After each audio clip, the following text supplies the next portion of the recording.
Salut à tous. Vous vous êtes déjà demandé comment faire une bonne liste un peu optimisée pour Epic Armageddon? Si oui, et si vous ne savez pas trop comment faire, eh bien, bienvenue dans cette petite capsule tactique.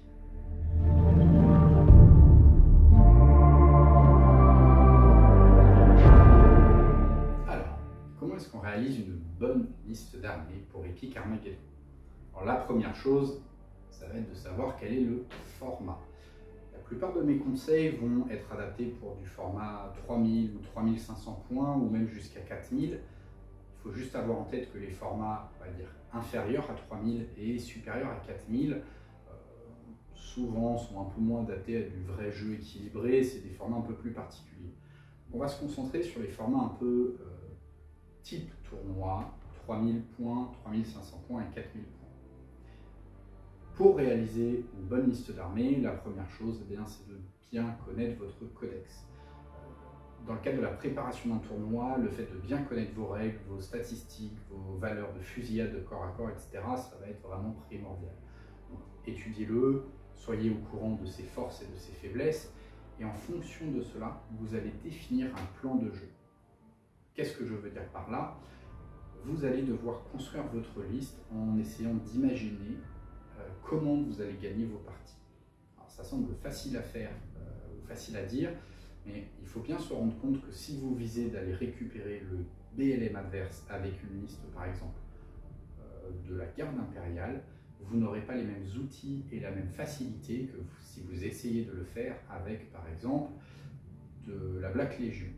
Certaines listes vont pouvoir presque tout jouer. Le Space Marine ou le Chaos a l'avantage d'avoir assez d'outils dans le codex pour pouvoir faire tous les objectifs, et d'autres codex vont être plus limités. Prenez cela en considération, il peut y avoir des objectifs que vous ne pourrez pas réaliser. En Eldar, les BLM ont tendance à être fragiles, donc souvent on va laisser à l'adversaire son briser le moral. Ce n'est pas forcément obligatoire, mais il faut l'avoir en tête lorsque l'on va commencer à construire sa liste. Donc, définissez un peu votre plan de jeu. Est-ce que vous voulez être très agressif, très défensif? Est-ce que vous voulez quelque chose d'un peu plus équilibré? Ce qui sera plutôt mon conseil. Essayez toujours de viser une liste, on va dire, qui peut un peu tout faire. Justement, comment est-ce qu'on fait une liste qui peut un peu tout faire? Alors déjà, il faudra avoir une première limite globale en tête, c'est le nombre d'activations. À 3000 points, 3500, 4000 points, on n'aura pas le même nombre d'activations en moyenne. Il faut voir que lorsqu'on est aux alentours de 3000 points, on essaiera d'avoir au moins 10 activations. 9, 10, 11, on sera OK. 8, on commence à être un peu trop bas. 12 ou 13, ça peut être très bien, parce qu'on va être en suractivation souvent, et en même temps, souvent, ça veut dire qu'on aura des activations plus fragiles. Mais essayez de garder en tête environ, vous pouvez considérer peut-être 300 points par activation, et donc 3000 points aux alentours d'une dizaine d'activations. En 3500, vous allez plutôt être un minimum 12-13. À 4000, eh bien, vous allez être autour d'une quinzaine. Ça, c'est une règle, on va dire, à la louche, mais c'est vrai qu'il est important de ne pas être trop en sous-activation.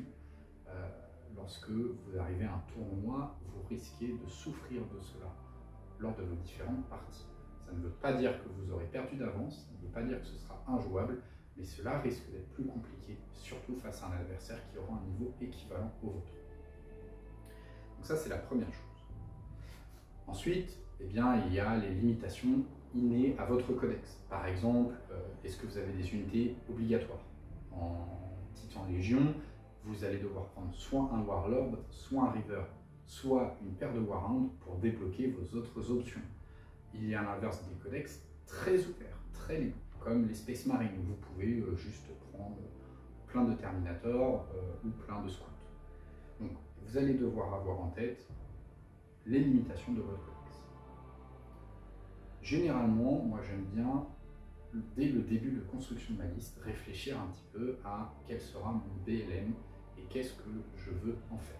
Donc le BLM, pour rappel, briser le moral, l'unité la plus chère de votre liste. Je déconseille, surtout pour un joueur débutant, d'avoir deux unités les plus chères, c'est-à-dire deux unités avec un coût identique. Parce que tout simplement, vous allez laisser à votre adversaire le choix de laquelle il souhaitera détruire. Et si vous ne les jouez pas côte à côte et qu'elles sont éclatées sur la table, elles ont plus de chances de tomber au mauvais endroit et elles sont également plus difficiles à protéger. Donc si vous avez une seule unité la plus chère, un seul BLM, vous savez l'unité que vous devez protéger. Pour un bon BLM, je recommande des unités qui sont sans peur. Ça peut être d'en mettre plusieurs ou d'en mettre juste une seule. Ça peut être un gros titan sans peur. Il vous faudra une unité qui soit assez solide dans l'idéal et qui, dans le meilleur des cas, contienne une ou deux unités sans peur. Et encore une fois, quel est votre plan de jeu? Est-ce que votre BLM va être un fer de lance? Un BLM n'est pas forcément obligé de jouer très défensif et juste de rester derrière. On peut avoir des BLM très offensifs, un gros pack de Terminator avec des personnages qui va se téléporter tour 2 ou tour 3. Ça peut complètement fonctionner en tant que BLM. Donc votre BLM, vous réfléchissez à comment vous voulez le construire, quel va être un peu son rôle. Est-ce que ce sera un gros titan et vous allez orienter votre jeu autour de lui? Est-ce que ce sera une unité d'assaut? Et surtout aussi, comment est-ce que vous allez vouloir le défendre? Est-ce que vous allez miser sur sa pure résistance, comme un gros titan river? Ou est-ce que vous allez bien vous dire que peut-être il est un peu sacrifiable, pas trop mais un peu? Ou est-ce que simplement vous allez jouer en plus peut-être des cordons d'éclaireur, hein, vous revoyez la capsule tactique sur les cordons, pour le défendre. Une fois que vous avez identifié un BLM, ne prenez pas forcément trop de points dedans, hein, je dirais sur du 3000 points, lorsque vous arrivez à 500-600 points, c'est déjà énorme. Donc ça va aussi dépendre encore une fois de vos options dans votre codex, mais un BLM, on va dire, vaudra généralement entre 300 et 600-650 points, c'est le prix d'un river.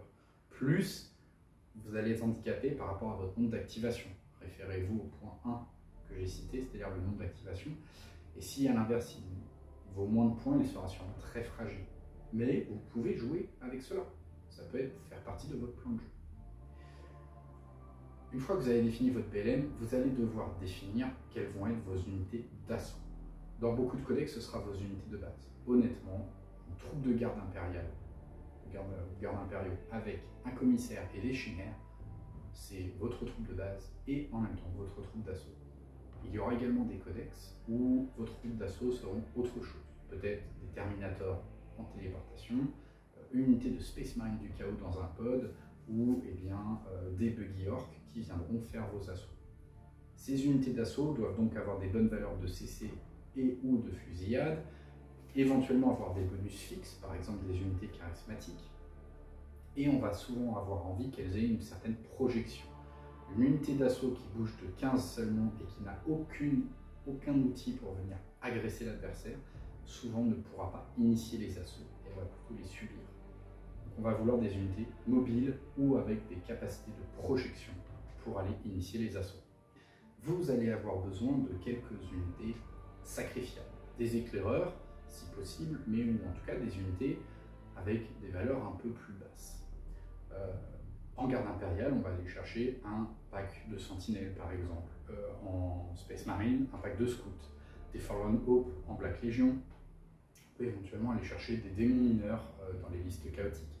Mais on va aller chercher des unités qui valent moins de points, 200 points, 175 points, maximum 250 je dirais, et qui vont venir être des troupes un peu plus sacrifiables, en ayant en tête qu'elles doivent quand même avoir un rôle.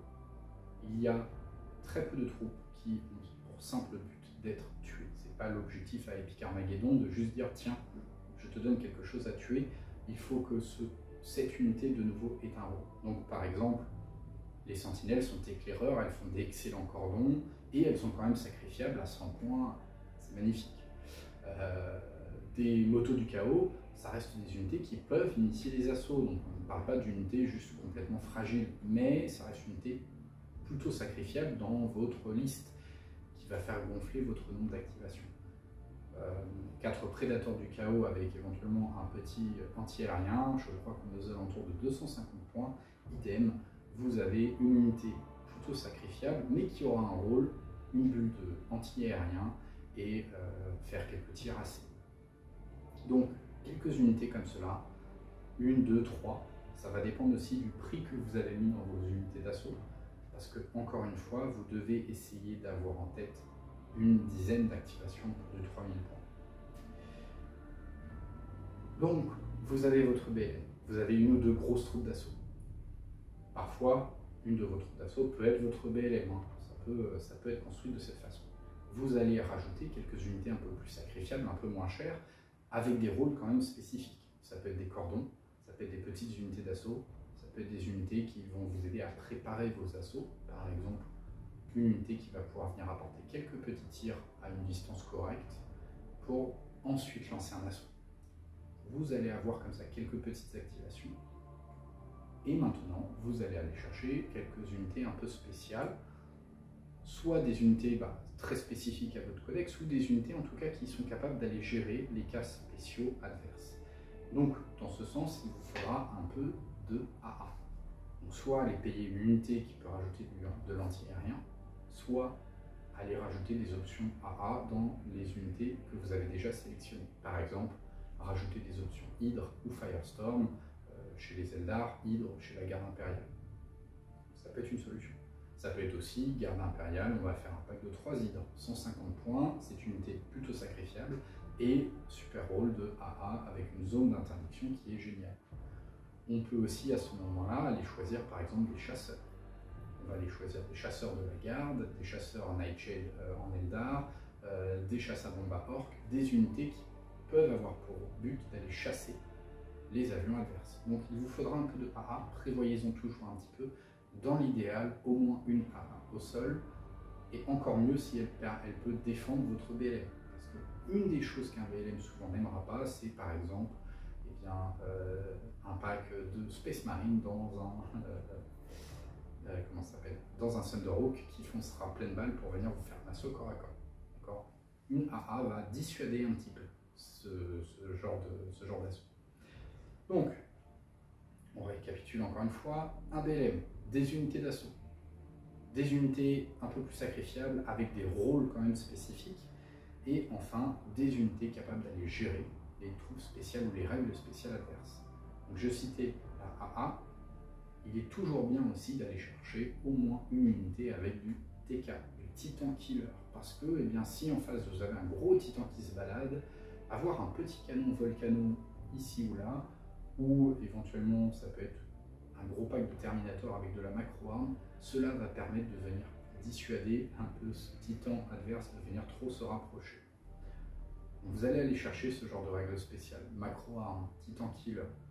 Encore une fois, peut-être que vous en aurez déjà dans votre BLM ou dans une de vos unités d'assaut, mais si ce n'est pas le cas, si au moment où vous arrivez sur la fin de votre liste, vous vous rendez compte que vous n'avez pas de AA, vous devez en rajouter. Donc, un BLM, 2 unités d'assaut supplémentaires, 1 à 2, ça peut être plus, hein. Quelques unités moins chères et sacrifiables avec des rôles spécifiques, et pour finir, quelques unités un peu particulières. Si je prends la garde impériale, une liste un peu classique, je vais avoir mon commandant suprême. C'est vrai que j'ai oublié de le citer, mais il vous faudra au moins un commandant suprême. Prenez-en toujours un. Même si vous avez une activation 1+ en garde impériale, prenez toujours un commandant suprême, la relance est trop précieuse. Donc, un QG régimentaire, 7 chimères, 13 soldats d'infanterie, un commandant suprême. Je continue, je vais rajouter une autre troupe en véhicule en chimère, hein, donc une compagnie d'infanterie mécanisée, je crois qu'on est aux alentours de 400 points. On rajoute maintenant le BLM, où j'aurais pu commencer par ça. Le BLM, cette fois, j'ai envie de sortir mes Leman Russ, donc 10 Leman Russ. Voilà. Maintenant, là ce sont mes 3 choix de base, ils me débloquent chacun 2 choix spéciaux. Je vais aller choisir quelques unités un peu plus sacrifiables. Donc je vais aller choisir 2 packs de sentinelles à 100 points qui me permettront de venir faire un peu de map control. Je me rends compte à ce moment-là que je n'ai pas d'anti-aérien. Soit je pourrais rajouter un 3 hydres, 150 points, ou peut-être plutôt aller rajouter une hydre dans chacun de mes premiers packs. Une hydre avec mon commandant suprême, une hydre avec ma compagnie mécanisée et une hydre avec mes Leman Russ. J'ai rajouté 150 points et j'ai mon anti-aérien, je couvre quand même plutôt bien la table ici. Maintenant, je vais me rendre compte que je n'ai rien pour gérer des titans adverses. Donc je vais aller rajouter peut-être deux, allez, on va dire 2 Shadow Swords avec un commissaire dedans, vu que je suis de la garde impériale, à 200 points chacun, et j'ai mes 2 tiers Titan Killer, un des 3, ça fera un peu peur au Warhound, ou même un River qui n'appréciera pas de se prendre les 2 Shadow Sword. Donc là j'ai ma TK, j'ai mon anti-aérien, j'ai mes troupes d'assaut. Il va peut-être me rester un petit peu de points, et là je vais pouvoir aller chercher des unités un petit peu exotiques. Et là je vais devoir repenser à quel est mon plan de jeu. Si je vais être dans une logique très agressive, je vais plutôt aller chercher des troupes de choc en Valkyrie. Très bonne mobilité, grosse capacité de projection, très agressif, très bonnes unités d'assaut. Donc elles vont très bien fonctionner avec ce que j'ai déjà pour venir avancer le jeu et venir chercher les objectifs adverses. Si à l'inverse je ne me sens pas très à l'aise et que je veux jouer un jeu plus défensif, là je vais aller chercher de l'artillerie, peut-être un pack de manticore par exemple, que je pourrais facilement protéger avec un cordon derrière mes sentinelles. Et s'il me reste des points, après tout cela, eh bien, je peux me poser d'autres questions. Parmi les unités que je peux aller chercher en garde impériale, à la place de mes troupes de choc, peut-être que j'aurais pu aller chercher un petit Warhound. Rapide, mobile, très bonnes unités d'assaut, avec un bon tir, ça peut être également une très bonne entrée. Donc je vais comme ça aller chercher mes listes, et là vous voyez, ce genre de choix, au final, c'est souvent ce qui fera bien tout le sel d'une partie à une autre, parce que entre jouer effectivement des troupes de choc ou un Warhound, et jouer par exemple plutôt des manticores et de l'artillerie, vous allez avoir 2 gameplays différents alors que 75% de votre liste sera identique. Donc à la fin, votre liste devrait se composer d'un BLM, une ou 2 autres unités d'assaut, des unités plus fragiles pour augmenter votre nombre d'activation, un peu d'anti-aérien, du TK ou du macro-arme pour aller chercher éventuellement des unités très solides, et puis ensuite, eh bien, selon votre plan de jeu, un peu plus d'agressivité ou un peu plus de défensif ou quelques unités spéciales peut-être ayant de la téléportation ou tunnelier pour se projeter au loin. Et honnêtement là, ce point-là, ce dernier point, c'est là vraiment que vous allez avoir globalement toute la différence sur votre construction de liste. Mais le choix de vos bases et le choix de vos unités spéciales, c'est vraiment ça qui va faire tout l'intérêt de votre list building. En suivant ces conseils, vous devriez avoir pour un tournoi une liste assez équilibrée qui devrait vous permettre de répondre un peu à tout. Bien évidemment, ça ne signifie pas que vous ne pouvez pas aussi tenter des listes très spécialisées, par exemple une liste full anti-grave, une liste full corps à corps, mais plus votre liste sera spécialisée et plus elle aura des match-ups favorables, mais également des match-ups défavorables.